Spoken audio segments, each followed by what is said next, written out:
मित्रमैत्रिणींनो नमस्कार. मी मुक्ता कदम. ह्यांना अशोक चव्हाण म्हणाव की शोक चव्हाण म्हणाव मला खरंच कळत नाही आहे. कारण काल ते जे काय बोललेले आहे ते धादांत खोटं आहे. मी 2010 मध्ये निष्कारण माझ्यावर खोटे आरोप करून मला पायउतार करण्यात आलेलं होतं. त्या 14 वर्ष झाली. 14 वर्षानंतर मी आज भाजपामध्ये निर्णय घेतला येण्याचा. मी माझ्या राजकारणातल्या शिखरावर त्यावेळेस होतो 2008 ते 10 या कालावधीमध्ये, आणि माझ्या हातून अशी कुठलीही चूक झालेली नव्हती की ज्याचं मला एवढा वनवास भोगावा लागला. 14 वर्षांतर मी आलो, सन्मानाने मला या पक्षात घेतलेलं आहे. हे त्यांचं वाक्य सगळीकडे बातम्यांमध्ये येत आहे, व्हायरल होत आहे. ते असं म्हणतायत की मला 14 वर्ष वनवास भोगावा लागला, काँग्रेसने मला दूर ठेवलं सत्तेपासून. आणि आता हे जे काय बोललेले आहेत ना ते इतकं खोटं आहे की आता मी जर तुम्हाला सांगितलं ना तर तुम्हाला शॉक बसेल. आणि अशा लोकांचं खोटं उघडं पाडलंच पाहिजे, तरच आपल्याला या महाराष्ट्रामध्ये काहीतरी चांगले दिवस येतील याची आशा लागून राहील. काय म्हणालेले आहेत अशोक चव्हाण पाहूया.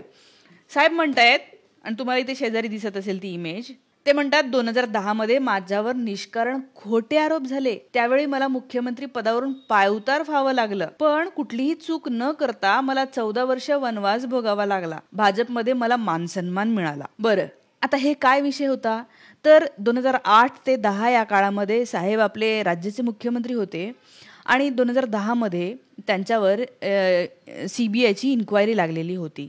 कारण त्यांच्यावर विरोधकांकडून आदर्श सोसायटीमध्ये त्यांनी घोटाळा केला असे आरोप सुरू झाले होते. त्याच्यामुळे त्यांनी CBIची इन्क्वायरी जशी सुरू झाली तेव्हा अर्थात काँग्रेसची सत्ता होती 2010ला. आणि तेव्हाच्या नेतृत्वाने, काँग्रेसच्या नेतृत्वाला असं वाटलं की आता जर का भ्रष्टाचाराचा आरोप झालेला आहे तर राजीनामा घेतला पाहिजे, म्हणून त्यांचा राजीनामा घेतला. आता तेव्हाच्या काळामधले होते लोक तसे, सरकार तशी होती की जर काही आरोप झाला तर त्यांचे राजीनामे घेतले जायचे. शिवाजी महाराजांचा पुतळा पडला म्हटलं तर राजीनामे घेतले जायचे, ट्रेनचा ॲक्सिडेंट झाला म्हटलं तरी राजीनामे घेतले जायचे, 3 वेळा कपडे बदलले म्हटलं तरी राजीनामे घेतले जायचे. आज जसं होत नाही. तर यांचा राजीनामा घेतला होता, त्यांनी राजीनामा दिला. आता ते काय म्हणतात, निष्कारण खोटे आरोप करण्यात आलेले. आता हे खोटे आरोप कोणी केलेले आहेत तर हे मी जे तुम्हाला इथे शेजारी व्हिडिओ दिसत आहे, देवेंद्र फडणवीस आणि नरेंद्र मोदी हे यांनी केलेले आरोप आहेत. आणि या आरोपामध्ये ते काय बोललेले आहे हे तर तुम्हाला व्हिडिओच्या शेवटी त्यांचे शब्द ऐकायला मिळणार आहेत. पण हे जोरजोरात ओरडून ओरडून बोललेले आहेत नरेंद्र मोदी आणि देवेंद्र फडणवीस. मोदीजी तर असं म्हणले होते की म्हणे शहीदों के नाम पे जो घर हमने सरकार ने अलॉट किए थे वो घर इन्होंने लिए, इनकी साली को म्हणजे यांच्या साळीचं नाव काढलं, त्यांच्या बायकोच्या बहिणीचं नाव काढलं, त्यांच्या पोरांची नावं काढली की म्हणे साळीच्या मुलींना यांनी फ्लॅट दिले, असं नरेंद्र मोदी यांचे वाक्य आहेत. याशिवाय देवेंद्र फडणवीस म्हणाले होते अशोक चव्हाण हे लीडर नाही आहेत, ते डीलर आहेत. सगळ्या प्रकारच्या डीलरशिप त्यांच्याकडे असतात आणि म्हणून नांदेडचा विकास झालेला नाही आहे. अशोक चव्हाणांनी जर का नीट कारभार केला असता तर नांदेडचा विकास झाला असं ओरडून ओरडून देवेंद्र फडणवीस बोललेले आहेत. हे आरोप कोणी केले? ह्या लोकांनी केले. आणि साहेब काय म्हणतायत, कुठलीही चूक न करता मला 14 वर्ष वनवास भोगावा लागला. थोडक्यात त्यांना म्हणायचं की काँग्रेसने मला लाईमलाईटमध्ये येऊ दिलं नाही. एकतर राजीनामा त्यांचा घेतला, ठीक आहे, पण त्याच्यानंतर काँग्रेसने त्यांना पदं दिली नाहीत का? अरे 2019ला तुम्हाला तिकीट दिलं होतं, तुम्ही हारले. हे काँग्रेसने तिकीट दिलेलं ना तुम्हाला 2019ला. म्हणजे तुम्ही जे बोलते ते एक तर चुकीचं आहे. आता त्याच्यानंतर ते म्हणतात की वनवास मला भोगावा लागला. वनवास म्हणजे काय, तुम्हाला जंगलात जावं लागलं होतं. आणि हे आरोप केलेले ज्या लोकांनी आज तुम्ही त्यांच्यासोबत जाऊन बसलेले आहात, त्यांच्या मांडीला मांडी लावून बसत आहात. खरं तर तुम्ही काल हे म्हणायला पाहिजे होतं की देवेंद्र फडणवीस, नरेंद्र मोदी यांनी माझ्यावर खोटे आरोप केले. पण नाही, यांना काय म्हणायचं आहे की मला म्हणे ते माझा आधीचा जो पक्ष आहे त्यांनी मला सत्तेपासून दूर ठेवलं. आता 19ला हारले तुम्ही, तुम्हाला कसं काय दूर ठेवलं? त्याच्यानंतर ते म्हणतात की भाजपमध्ये मला मान सन्मान मिळाला. कोणता मान सन्मान मिळाला तुम्हाला? तिकीट दिलं तुम्हाला, तुमच्या पोरीला तिकीट दिलं शेवटी, म्हणजे तुम्हाला तर ते मिळणारच नव्हतं, ठीक आहे. आता राज्यसभेचं तुम्हाला राज्यसभेमध्ये त्यांनी खासदार केलं, बरोबर आहे, पण तुमच्या ज्या एवढ्या मोठ्या शिक्षण संस्था आहे, तुम्ही जे एवढं सगळं कमावून ठेवलेलं आहे तेच कामी आलेलं असणार आहे ना, उगीच नाही. आणि नांदेडचे लोक काय मूर्ख नाही आहेत हे असं काहीचं काही ऐकून घ्यायला. तुम्ही म्हणता की मला वनवास भोगावा लागला, तुम्हाला मुख्यमंत्री बनवलं 2दा, तुमचे वडील महाराष्ट्राचे मुख्यमंत्री होते शंकरराव चव्हाण, यांनी किती मोठं काम करून ठेवलेलं आहे. तुमच्या वडिलांना तुम्ही विसरलात. साहेबांची भाषणं आहेत. शंकरराव चव्हाण काय म्हणतात, संसदेमध्ये गृहमंत्री असताना त्यांनी भाषण केलेलं आहे आणि त्यांनी डायरेक्ट सांगितलेलं आहे, तुम्हाला इथे दिसत आहे, बेकायदेशीर संघटना म्हणून RSS आणि कुठली तरी एक मुस्लिम संघटना आणि ही RSS ही एक हिंदू संघटना आहे. या 2 संघटना बेकायदेशीर म्हणून 67ला त्यांना लिस्टमध्ये टाकलेलं आहे असं शंकरराव चव्हाण म्हणतात. तर जे तुमचे वडील सांगून गेलेले आहेत तेच तुम्हाला कळलेलं नाही आहे. त्यांनी काय सांगितलं होतं, आज त्याच RSSच्या विचारधारेवर चालणाऱ्या एका पक्षासोबत तुम्ही गेलेले आहात. वरून त्या आभाळातून स्वर्गातून बघत असतील ना तर काय म्हणत असतील, कुठे गेला माझा पोरगा आणि काय शिकला की नाही म्हणून. बरं, याच्या उपर आदर्श सोसायटी काय आहे हे पण मी तुम्हाला थोडक्यात सांगते. तर 1999ला जे कारगिल वॉर झालं होतं, ह्या कारगिलमध्ये जे जवान शहीद झाले त्या शहीद जवानांची जे फॅमिलीज आहेत त्यांचे नातेवाईक यांना घरं मिळावे म्हणून एक 31 मजली उंच बिल्डिंग बांधलेली होती. आदर्श सोसायटी असं तिला नाव दिलं होतं. आता ही जेव्हा नारायण राणे मुख्यमंत्री होते आणि ते काँग्रेसची सत्ता होती तेव्हाच ती बिल्डिंग बांधली होती जवानांच्या ह्याच्यासाठी. हे झाल्याच्या नंतर जेव्हा साहेब मुख्यमंत्री झाले तेव्हा त्यांनी काय केलं, त्याच्यात थोडासा बदल केला की हे फक्त जवानांसाठीच नसून त्याच्यामध्ये काही सिव्हिलियन लोकांना म्हणजे सामान्य नागरिकांना पण घरं मिळावी असावी, सरकारी तरतूद असावी असं त्यांनी त्याच्यामध्ये क्लॉज घातला होता. आता अर्थातच जवानांच्या ह्याच्यामध्ये जर तुम्ही सामान्य नागरिकांचे घालाल आणि त्या सामान्य नागरिक म्हणून पण जर का काही नातेवाईकांची नावं त्याच्यामध्ये जोडली जात असतील तर मग ते चुकीचंच आहे. आणि तेव्हा जर असा आरोप झाला यांच्यावर तेव्हाच्या सत्तेच्या म्हणजे काँग्रेसच्या लिडरशिपला वाटलं की हे चुकीचं आहे, त्यांनी राजीनामा घेतला. आता अजूनही ते काय प्रूफ झालंय का नाही प्रूफ झालंय, ठीक आहे, त्याचं इन्व्हेस्टिगेशन सुरू आहे.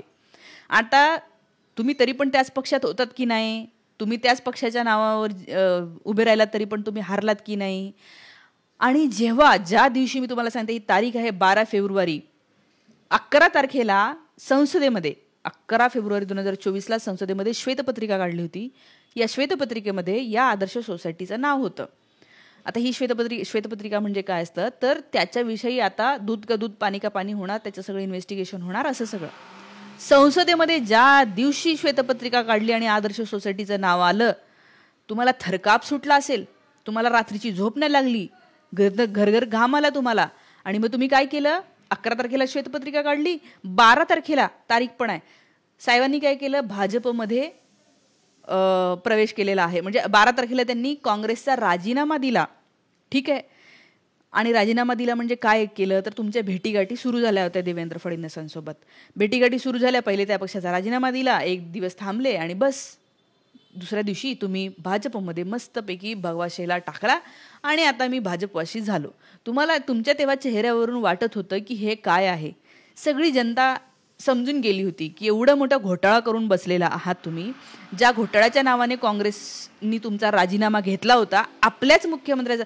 बघा, हे आज नाही दिसत, सत्तेत बसलेले लोक आपल्याच राज्याच्या मुख्यमंत्र्यावर जर आरोप झाला तर राजीनामा घेते. हे दिवस होते, ते दिवस आपल्याला आजही हवे आहेत.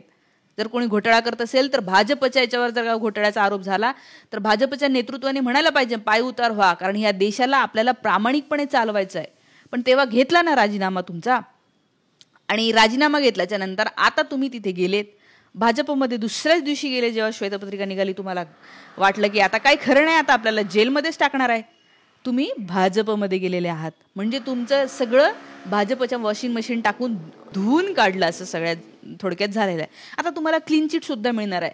म्हणजे जे लोक ओरडून ओरडून सांगत होते की ह्यांनी काय केलं ते आता धुवून निघालेलं आहे. बरं, आता ओरडून ओरडून कोणी सांगितलं तर ते तुम्ही पहिले इथे ऐका. मोदी काय म्हणाले होते, फडणवीस काय म्हणाले होते. मोदींनी तर पार इज्जत काढलेली आहे यांची. शहीदों की विधवाओं के मकानों को, अपनी साली को, अपनी सास को उनके नाम कर दिए. ऐसे उस समय के कांग्रेस के मुख्यमंत्री महाराष्ट्र के, और जिसको इस बार आपने चुनाव में खड़ा किया है, क्या ये अशोक चौहान चौकीदार होंगे क्या? अशोकराव लीडर नाही आहेत, अशोकराव डीलर आहेत.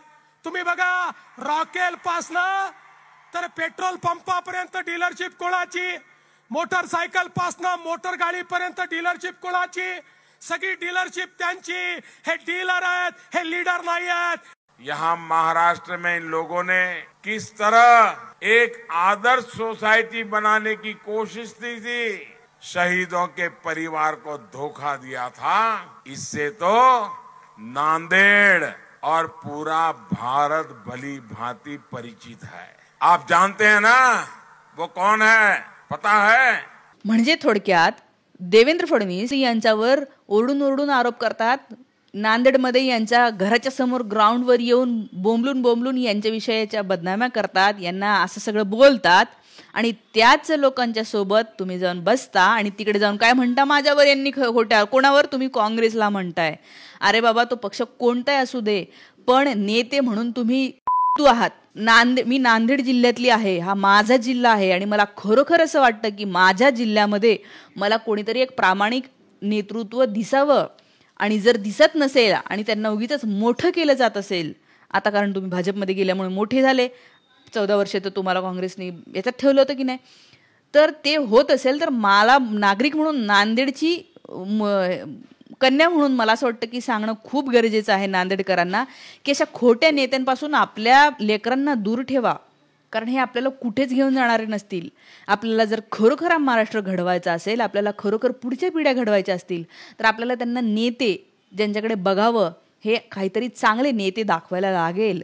कारण की नेता म्हणजे काय, लीडर म्हणजे काय, की ज्याच्याकडे काहीतरी प्रामाणिकपणा आहे, काहीतरी त्यांच्याकडे आशा आहे, विश्वास आहे आणि जो या समाजाला डायरेक्शन देऊ शकतो, दिशा देऊ शकतो, जो पुढे नेऊ शकते जी व्यक्ती, ती म्हणजे नेता.